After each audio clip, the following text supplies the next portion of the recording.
This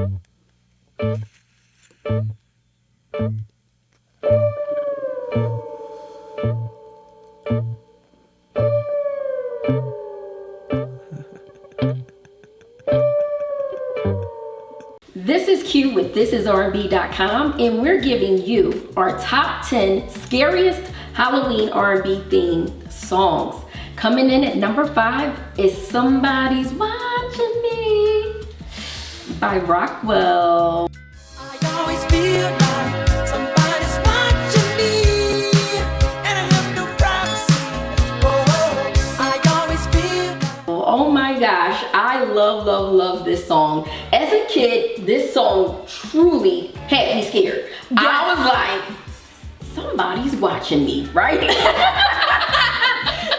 This can kind of make you paranoid, and it always it's a good Halloween song, right? I remember, being a kid listening to this song, and I would just kind of like always look around to see like somebody's watching me. I know, I'm crazy, right? No, I mean, that song really did that. And all of the ad libs that are throughout that song makes you feel like in that empty space that you're like, like who is there? So it really did its job of making you paranoid. You can never get any privacy, which in hindsight, you really don't get any privacy from all the technology and everything like that. So somebody is always watching you. But yeah, I always loved that song. I wasn't necessarily paranoid, but I was definitely like, it's a weird concept if you think about it, that someone is watching you. Like right now, you guys are watching us. Oh baby, I was. You can speak for yourself. When I heard this song as a child, even now, it makes my skin crawl. Because it's such a true statement. You never know, in the age now of digital technology, cameras, smartphones, Ring cameras, everything is all over the place. So you're being recorded no matter if you're consenting to it or not, right? Yeah, absolutely. But when I was younger, I was like, are there actual people just putting their face against the walls and looking at you, or outside of your house? I believed in my heart of hearts that I had a stalker. When I was like, there's no way this isn't about me. Somebody's watching me. Mm-hmm. I need to be on high alert. Yes. I don't have any assets or anything valuable, but somebody's watching me. You are your biggest asset, right? Right, as a goober, I was just like, somebody wants to kidnap me. Immediately, I was like, be careful of white vans with sliding doors. Oh my gosh, yes. I was like, I'm gonna get kidnapped. Mm-hmm. After I heard this song. Such a fun song, such a catchy song, but also a scary song, especially if you're a young kid. Yeah. You gotta play it sometimes to creep your young ones out in your life. Have it playing at a Halloween party? Definitely. Coming in at number 4 is Haunted by Beyonce. You must be onto me.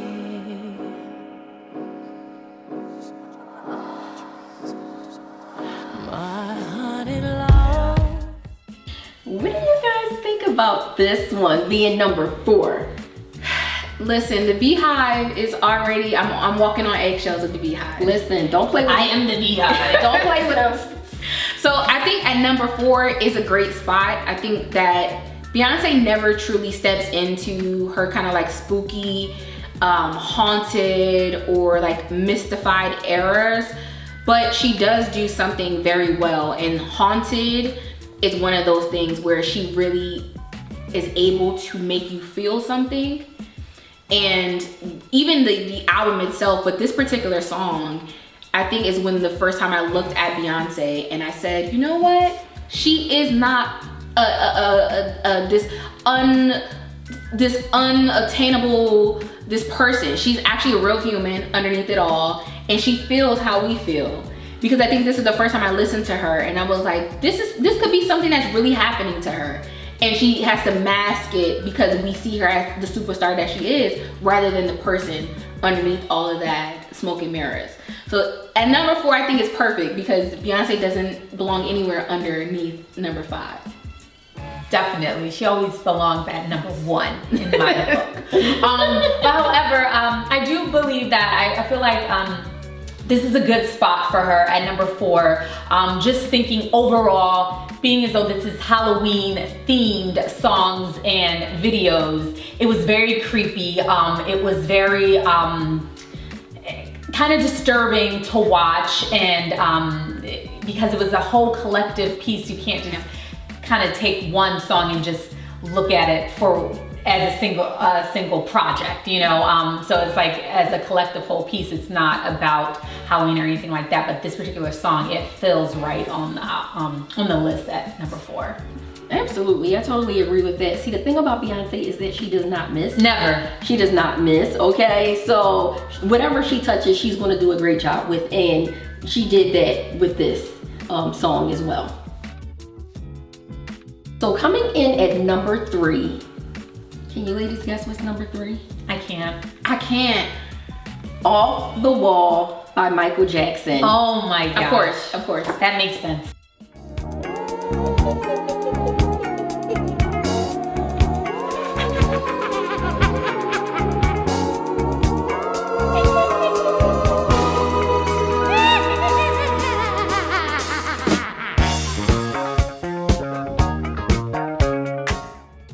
About Off the Wall, and the thing about that Michael Jackson did so well, that I feel like no artist today can possibly touch. I mean, they could if they put in the hard work that goes behind it, but I felt like he thought about everything when he was writing his music. Not only just the lyrics and the songs and how it's gonna make you feel, but the visuals to go with it. And even though this did not have a music video, I felt like if it did, you would be extremely creeped out, just like you are with other songs that he put out there. Yeah. And that song, just the intro alone, it's just, you're like, oh snaps, what's coming my way? That's how I felt every single time I hear this song. So I am glad it comes in at number 3 on the countdown. Number 3. Wow. Number 3. I think for me, just like to piggyback off what you were saying, I think that even though, like you said, it doesn't have an official music video, everyone thinks it does because how easy it is for you to imagine something listening to the actual track. And that's due to like the genius that is Michael Jackson, right? With this particular song, like many others off this particular album, let alone like his entire discography, but even though a lot of people don't credit Michael Jackson as like an instrumentalist or like an actual physical instrument player, like they attribute to Prince, because he is a actual classically trained, for the most part, classically trained musician. Michael Jackson had the ear of music, so he can tell you how he wanted something to sound. And when you think back to like the documentaries and the behind the scenes content, he'll mimic what he wants it to sound like on the instruments. And I think with this particular song, you hear that, how he was very attentive to like each musical note, each instrument that was used, how it was arranged, and low-key him being a composer, right? Being able to put that together. So Off the Wall is one of those things where I'm like, he knew he didn't need a visual because he put his foot into the instrumentation of the actual track. Yes, and all the ad-libs that goes along with it. I mean, he was incredible. Yes, such an incredible artist. Truly an icon. I mean, I miss Michael All the time, right? Yeah. Oh my gosh. So that was a great pick for number 3, I must say. Coming in at number 2 is Ghostbusters. Wow. Okay. Something weird, and it don't look good. Who you gonna call? Ghostbusters!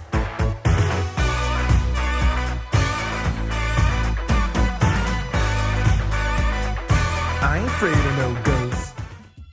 Listen, Ghostbusters is a sleeper. It's definitely a sleeper when we think about Halloween, because a lot of people view it as lighthearted comedy. And I think with Ghostbusters, similar to like Casper and things like that, it was the first like introduction to like, it was like the precursor for like films about horror and grime and grit and like true suspense films. So for me, Ghostbusters was like, okay, well, y'all may think this is not scary or spooky, but I was like, could you imagine if there was a ghost in your house? how would you get it out? Like what? Like for me, it was like a very real moment of like reality. Like what? Who would you call? Like what are you gonna do exactly when this happens? Yeah, and I think if you just, even if you don't see a visual for it, but if you just hear the lyrics, I mean, just breaking it down, if there's something strange in your neighborhood, like you said, who are you gonna call? I don't know. And it's just kind of like, if you listen to the lyrics, even though it's exactly how you said, it's very lighthearted, this song, but it's, who are you gonna call? I don't know. An exorcist? Like, this is scary. What are you talking about? Who are Ghostbusters and why are they here? Why is that a thing? You know, so I can understand why this is coming in at number 2 on the countdown. Yeah, I always equate Ghostbusters with Halloween time and scary, although it can be lighthearted comedy. I don't know, I guess being the first time I saw it, I was pretty young. So I do always equate it, you know, with Halloween and scary and God forbid I ever heard a noise or there's a ghost. I'd be terrified. Terrified. You hear me? Who would you call? Listen, I probably just had to get the Bible. Cause Tyrone and them, I don't know. They ain't fighting no ghosts. That's right. All right. So that was Number 2? that was number 2. That was number 2. Can I get a drum roll for number 1? That is the weakest drum roll All right, ever. we're not drummers. All right, we're So- hosts. Coming in at number 1, it will not be a surprise to anyone. You guys want to say it with me? So number 1 is Thriller.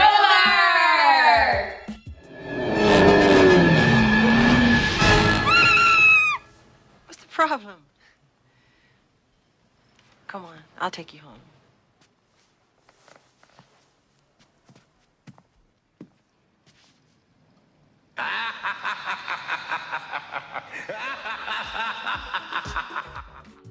Yes, yes, yes. I even know the dance to Thriller. I would get up right now and do it, but I'm a little rusty.